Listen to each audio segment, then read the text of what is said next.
warahmatullahi wabarakatuh. Wa alaikum salam wa rahmatullahi wa barakatuh. Nabibidi ekisooka baatuzaala nga bataano. Maama aye omwana owundi nga tewa baba, aye nga baba oyo akaaliwo.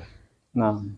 Buti baba waife yafa abana yaleka emaali.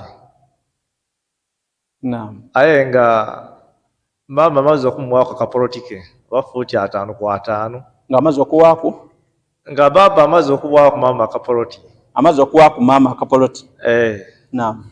Baba yafa ni mama yamala yafa.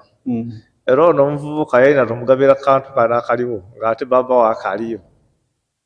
Kabakaani ako? Kamamba. Bwe kaba kamama ali kuno omugabo kubanga maali ya mama we. Mashallah. Era ya baba we metafunaku. Aye kano baba okeyawa mama we. Ni mama we omugabo gwasise ku maali eri. Toko tatwala kano konka ke bamuwanga baba mulamu konka. Akakatwala kabakake already kake. Mpigano jagaba ine ku baba ono omugabo gwe.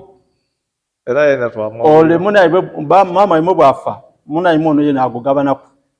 Mashallah. Kubanga mama ono yafuna emaali ibaje yamugabira nije yasika kuiba takuje koleire mwene bobigayita awalala abaana bibona bakola ki bakabanako basika. So mwe tumukuba nti muna ifeida kusika kwere ene yave wa baba ifeida kufunayo. Mashallah. Ya mama musabe baba alikugabana mali yani ya mama soti ya baba. Jazakumullahu khair.